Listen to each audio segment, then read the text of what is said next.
Good afternoon. It's nice to be here, and I want to say thank you to the senior pastor and all the pastors of the church for counting me worthy to come share some of my insights and experiences on investment. I want to start by saying that the previous speakers had made my life easier. When I got this topic, I said to myself, where do I start from? Because when we talk about investments, we have to look across different industries. And I oversee businesses in different sectors of the economy, talking about manufacturing, agri and agro-allied, oil and gas downstream, telecoms, different ones. I've traversed retail, commercial, corporate, and public sector. So and there are different investment opportunities across board. So the speakers that have come before me, the agro-allied, the technology, and the real estate, they've made it easier.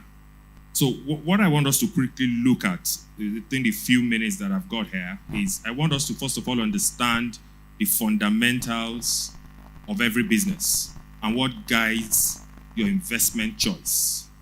Investments are guided by either your appetite risk. Do I want to take risks? Some people they take huge risks. Some people don't want to take risk. And we know the higher the risk, the higher the return. But some people also want to take calculated risk so that by the time, some people don't have the buffer. Some, when you fall, it's difficult to get up. Some, when they fall, they have the buffer. And that's why sometimes you find some of the financial institutions all around, and somebody says to you that we have written off 50 billion. It's because they have that buffer to write off 50 billion. In the last 1 year, because of what happened in our economy, the FX risk that crystallized on the books of every business owner that is exposed to import and export. A lot of businesses had to write off FX-related debts, which impacted heavily on their books. Some are already going down, some are stabilizing, some are coming up. So quickly, I'll go through the slides. Next slide, please. This is my table of contents. We'll take a look at the global overview. Where are we as a nation? We have the budget. There's a supplementary budget that just came up.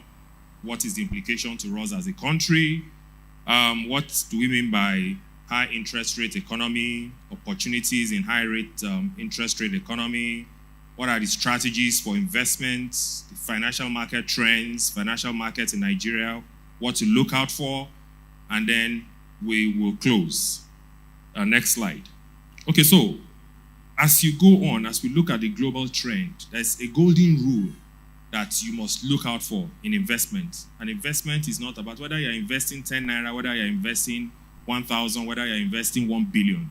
The golden rule in life is do not put your fortunes into the hands of a third party. If you put your fortunes into the hands of a third party without actually doing your due diligence, you will regret it. So if somebody comes to me and says, I want you to invest into my business. I do a business and I want you to put in 100,000. 100,000 is a fortune. I want to put it into your business. I must be able to know and convince myself that 100,000 will come back. If it does not come back, then it means I have lost. And then there's also a myth that I want to quickly correct about colleagues, my friends in the financial industry. What is the definition of the banks? What are their roles? They are highly regulated industry. What we do basically is we take from the surplus end of the economy and we give to the deficit end of the economy. The banks don't have their money. So people have come together, put together capital, and then that's the requirement from the regulators. But Mr. A, B, C, D have come to the bank and have said, Bank A, this is 1 million naira. I'm giving it to you. The rule is when if I come back tomorrow, you must give me my 1 million. Our role is to create wealth.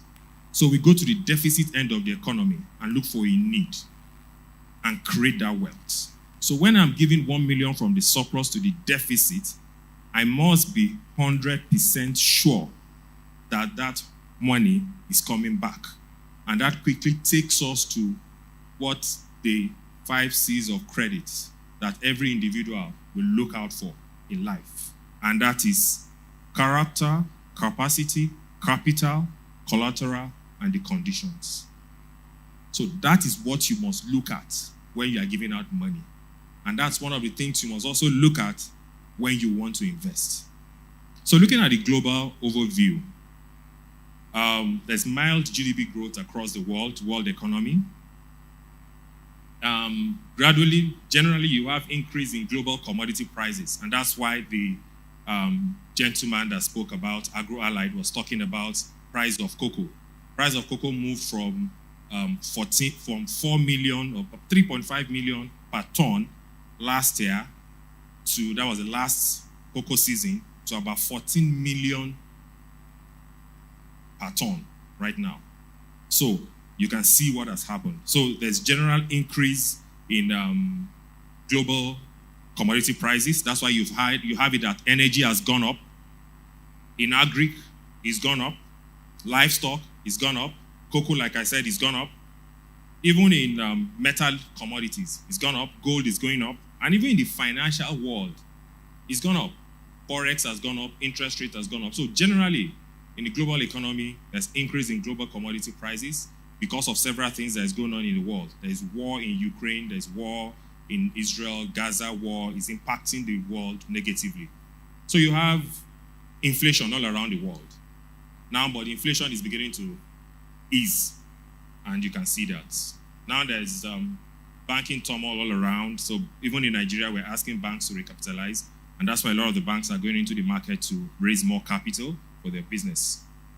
And then I've spoken about the heightened war, and then finally the uncertainty that you have in our markets.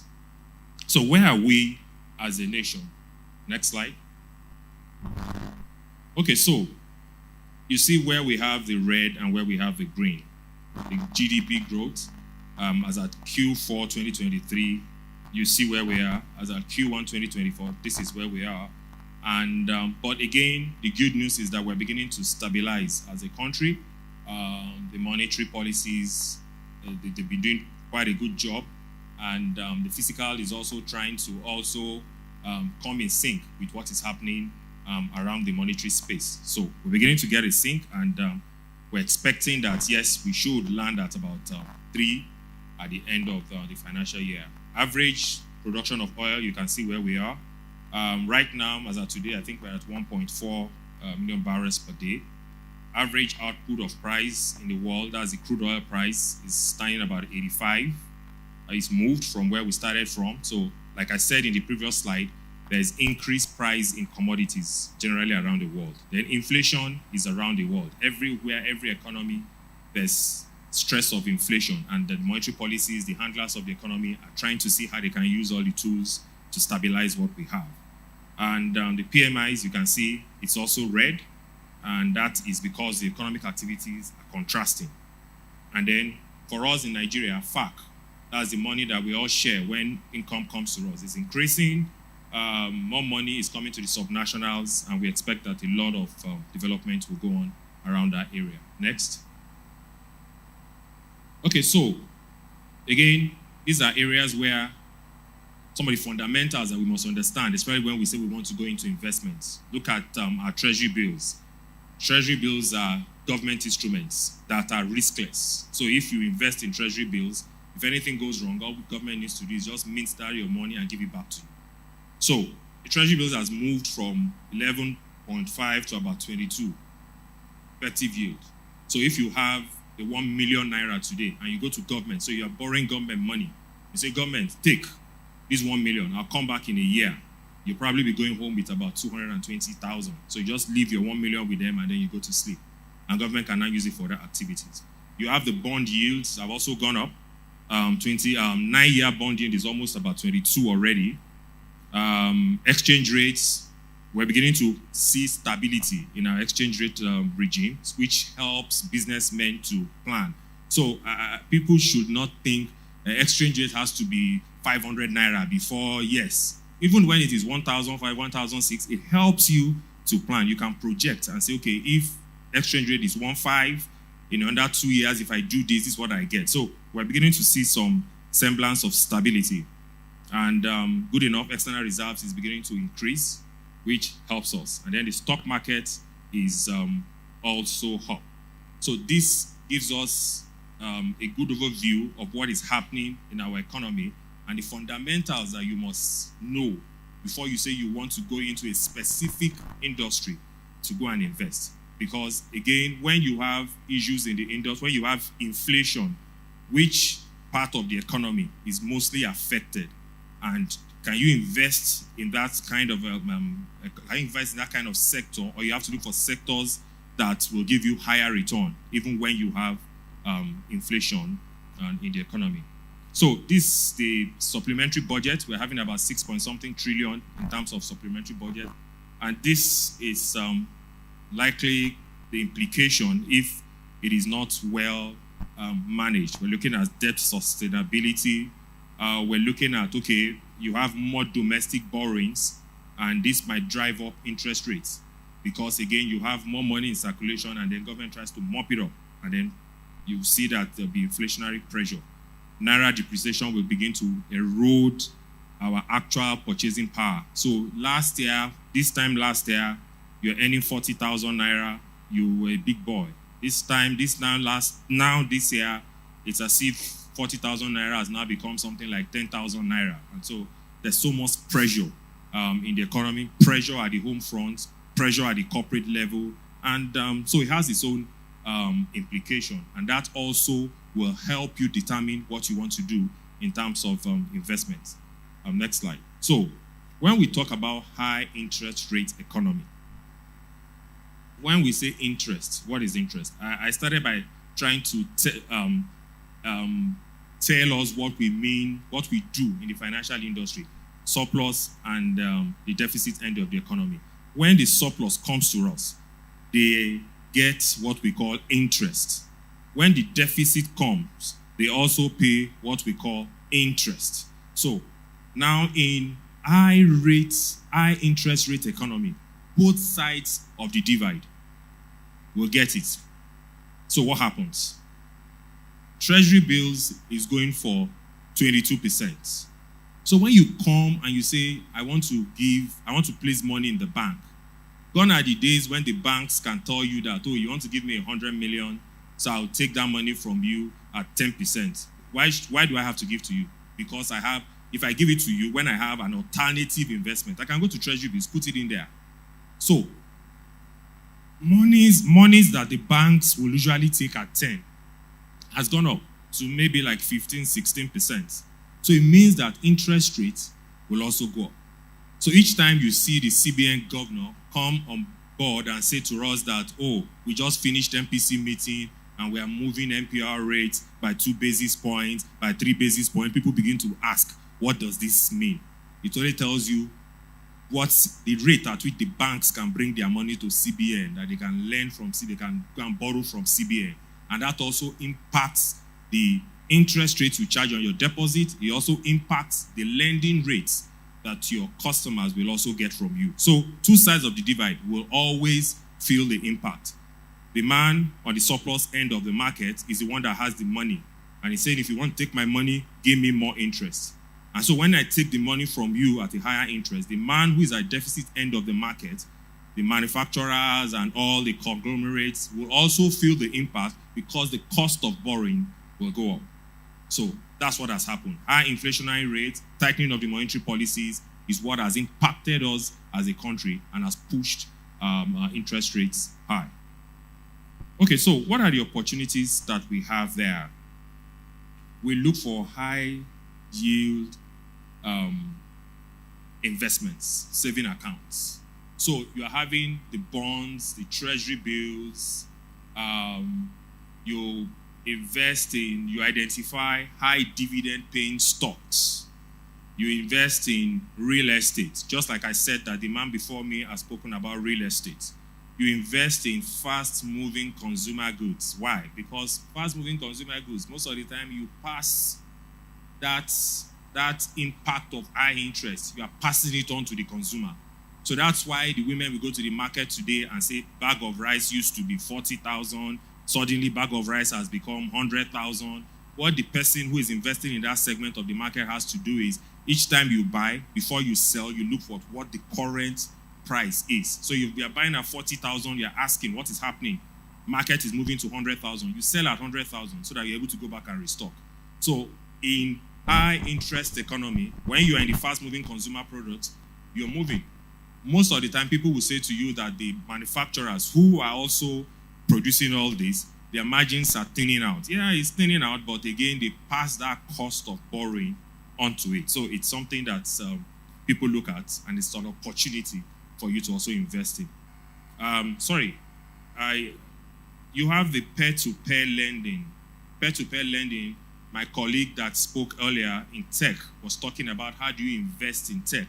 How do you invest in different businesses? So people look at startup businesses, they look at businesses that have the potentials, and then you go there and put your money into it. And that's why you have the likes of OPay, Money Points coming in. What they did was to look at what was happening in the conventional banks, brick wall, and say, look, I can be a gap for some of the people who will not be able to just come into the banking halls and feel that, oh, the banks will not listen to me. And they say, okay, with the help of technology, come onto my platform. They look at what your model looks like, how you trade, what you do, and then use that to begin to lend to you. You can also begin to do that when you see people who are doing their business. Instead of going to the four walls of the banking hall, they come, you lend to them, you make higher returns. When you go to the banks, because the fear of going to the bank, you go to the bank today, maximum, you are getting your money at 35% per annum because of the high interest rate. But you want to give money to somebody else because it is riskier. You are charging the person 5%, 6% flat. That's already 72%, almost double what you get when you go to the traditional financial institutions. And then you look at short-term financing and short-term trading. Next slide. Okay, so this just tries to break down what I've been talking about. Treasury bills, short-term government investments, and the interest rate is very high. If you have 500,000, 1 million, put it into treasury bills. You can buy treasury bills at either the primary market or the secondary market. Primary is the auction that government brings out every fortnightly. Secondary, walk into your bank at any time and tell them, I want treasury bills. They give you all the tenors that you want, either 60, 70, 100, up to 366 days, 365 days.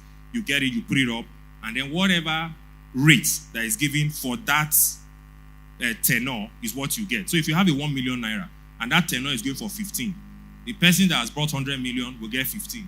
You brought in 1,500,000, you will get 15.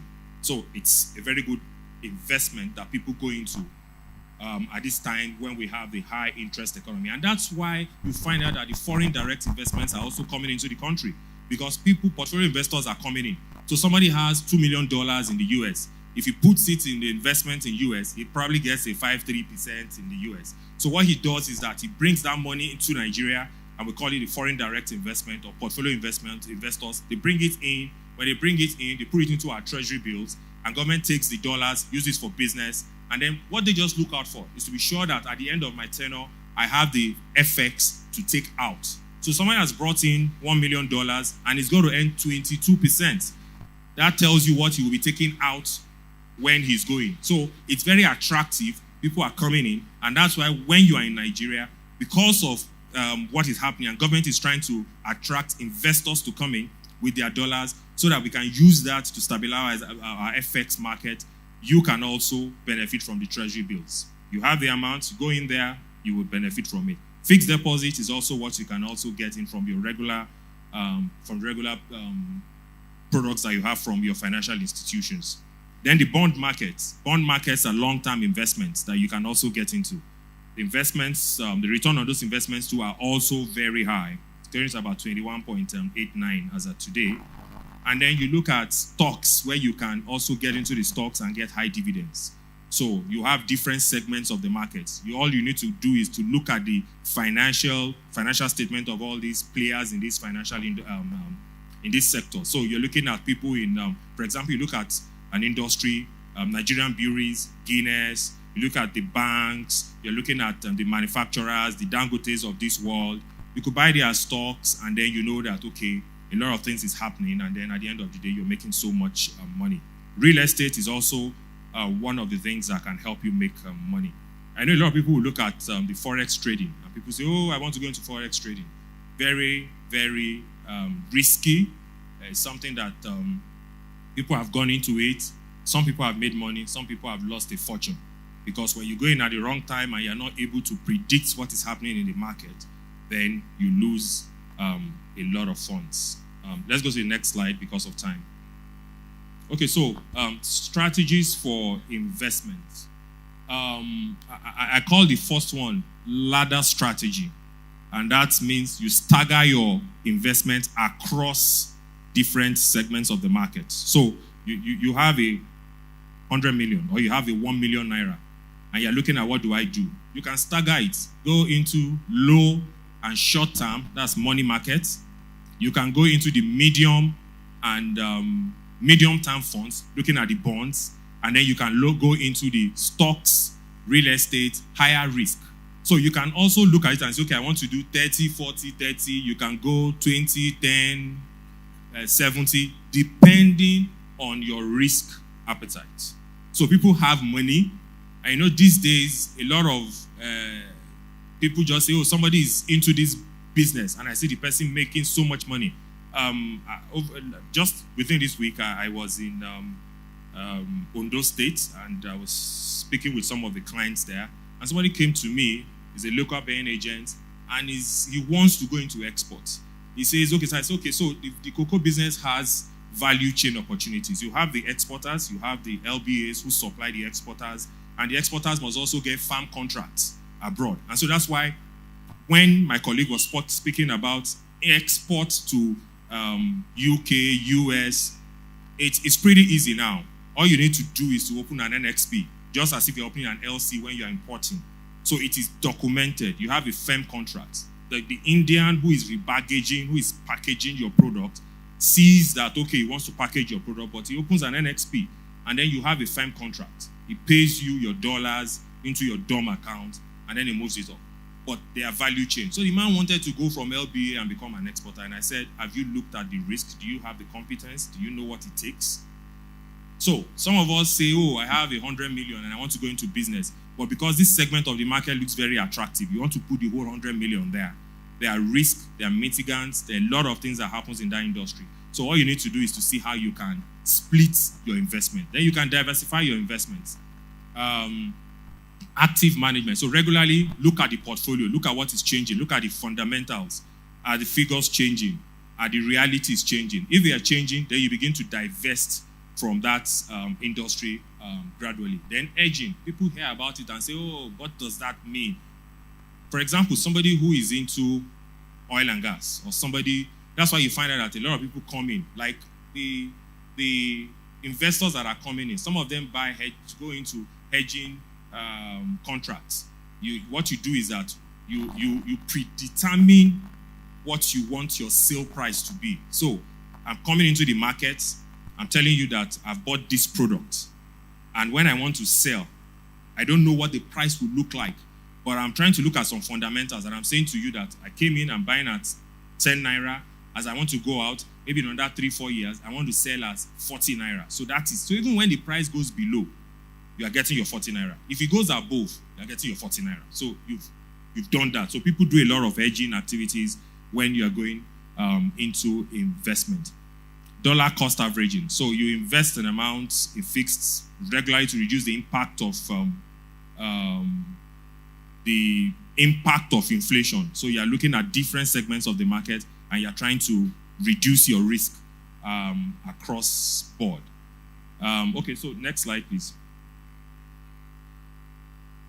Okay, so this is an overview of the Nigerian financial markets. Equities market is going down at the moment. Year-till-date gain has declined, but we're beginning to see a little bit of stability. Even oil and gas, you see that you're seeing the returns. So that tells you where to put your money, especially with the kind of risk that you have. I remember those days when some people came and we're calling them money doublers. But they came and told a lot of us, and people fell prey for it and said they are into oil and gas. I know somebody came to my office and told me these guys are into oil and gas.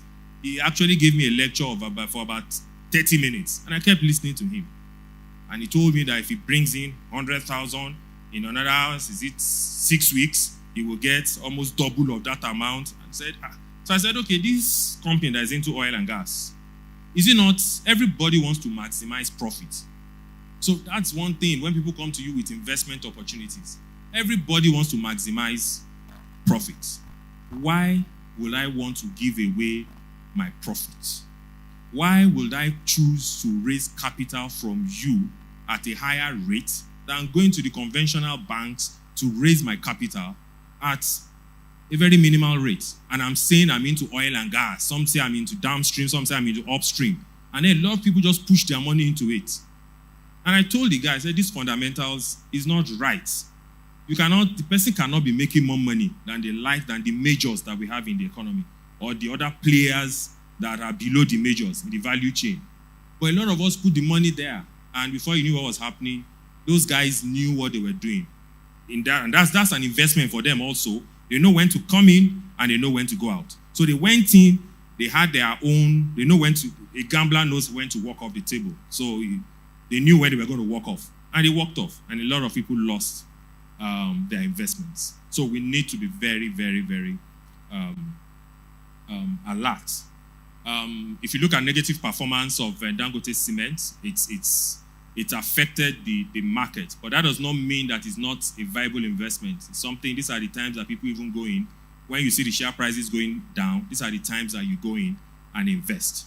So the summary of what is happening in the financial market is that the interest rate hike is shifting people to fixed income investments. That's going into treasury bills, going into bonds. So what they're looking at is that, okay, instead of bringing money to investing into manufacturing, where you will say there's cost of sales, you have to battle electricity, blah, blah. People are taking it and saying, okay, let me just take my money and put into the fixed income.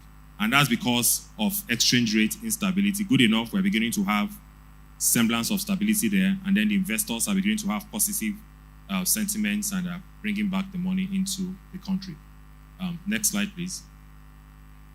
I know time is fast spent now. Okay, so what will be the impact? When you have high interest rates, you find that more corporate performances. So when you look at the manufacturing, even for those of us that do businesses at the SME level, your profits will shrink out, especially when you are into production. When you put in your cost of doing business, electricity, so just the energy cost, you bring it in, taxes have gone up, a lot of things, security, like that. So it's beginning to shrink the profits, and what you are chunking out is not as attractive as what you have before. So these factors begin to impact generally the different sectors of the economy, and also impact the choice of investments. Next slide. Okay, so what are the things that we should look out for? What are the things to look out for? So we expect that the inflation is starting to come down.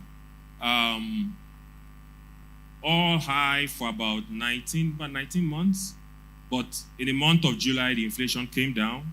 We're expecting that of August, and we expect that, okay, it should be able to come down, and then the prediction is at the end of the financial year, we might be landing at 30, and then we keep going and seeing how well we can. GDP for Q4 is also expected to also increase. The supplementary budget has already been passed, and there are opportunities in those segments. You have in the infrastructural segments. That's why you have government doing a lot of infrastructural projects around the country, and a lot of people are going into it and trying to put a little bit of investments into it. Again, the naira is beginning to stabilize. Stock market, a lot of stock is getting into the market now, especially from the financial sector of the market. The banks are putting up their shares. This is the time to buy. And when you buy their shares, again, it depends on the kind of investment you want to do. Long-term investment, short-term investment. You have people who have bought shares 10 years ago, and then you have dividends upon dividends, bonuses coming on those shares, and then they smile to the market. You find out that sometimes when they do AGMs, and I have to approve when they send some money, and then you have to pay the investors. Sometimes when I see it, and I say to myself that, when I come back to this world, I will not make the kind of mistake I made in those days. Because you find out banks like GT, banks like First Bank, Zenith, pay dividends at the end of the financial year, and you see somebody taking home as 500 million, 1 billion, 2 billion. And some people just say, some people bought shares when those shares were ridiculous, and just forgot about it. But when you have investments, and each time you remember that I'm lean, my pocket is lean, your mind goes to where that investment is. I've seen somebody that came into the bank one day and said he wanted to invest in money market. And he said, I won't be needing this money for 180 days. And he did 180 days. And the guy came back after 1 week. He just came back. He said, Ross, Alpha. And he walked away. And I was wondering, what is he looking for? I even thought he came to do another thing. He came another time. He came about 2 days later. Then after he's been coming about 4 times, he now said, Ross, I won't see you. I said, what happened? He said, see, that money that I invested, I need it. I said, but you said it's 180 days now. He said, okay, actually, you charge me penalty for that. Just give me, I need it. What do you need for? I just need it. So when you invest, again, one of the attributes that you must ask yourself is it a short-term, is it a long-term investment? If you say you want to do long-term investment, you must learn how to take your eyes off and just monitor the performance of those investments. The only time you can rush to take your investments away when it's not a fixed-term contract you have is when you see the indices, the indicators, showing that the fundamentals are going down. Then you can take an early exit. Minimum wage has been paid, has been approved, and so that will also impact the fundamentals that we have in the economy. Next. Okay, so I'll conclude by saying this is the best time to invest. And you can invest in different segments of the market. You can invest in FMCG.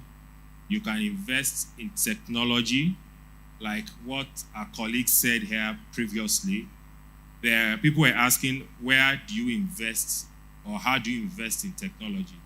The technology there's a value chain. Every business has a value chain. So you must determine where do you want to invest. For example, in the real estate business, some people just buy land and sell. Some people buy land, develop. Some people wait for you to finish developing, and they go into the sales. So every business has its value chain. And when you want to invest, just look at the value chain and look at where suits you. So this is the right time to invest. But again, when you are investing, take calculated risk. Somebody that has 10 billion decides to take 1 billion and invest. If he loses 1 billion, he has shock absorber. So you must take calculated risk. You don't have that. What you have is your whole investment. You've taken it, and you want to put it into a sector where you have not asked questions. For example, I see a lot of people coming and saying, good, you want to support startup business as individuals. You must ask the right questions. You must look at the fundamentals. And that's why when you go to your banks and you present beautiful cash flow, Say, oh, look at my cash flow. Look at the sales I would make. Look at the cost of sales. Look at the profit. Your financial advisor takes your book because you've asked an accountant to prepare those financials. And he's prepared it beautiful that anybody that sees it will jump at it. But you know what they do? They look at your financials and they conduct what we call stress analysis on your financials. So how do I do that? And you can also do that when you want to invest into somebody's business. The person has told you that, give me 100,000, at the end of the year, we're going to make 500,000. How do we make it? This is the number of sales. This is the number of sales we'll make. Oh, we'll sell this quantity of gari. We'll do this. We'll do that. And this is our cost of doing business. We'll buy fuel. We'll do this. Blah blah blah. You take it, and when you take it, you look at it and say, okay. Supposing you say you will make sales of 100. Supposing you don't make sales of 100, and then you make sales of 50. So I'll shrink your sales by 50%, depending on the industry. Some maybe by 30%, and I'll now increase your expenses by another 20-30%, and now see whether you will still be able to make profits. If that works out and you see it, then it's the right place for you to put your money. Thank you for listening. I'll be willing to take questions.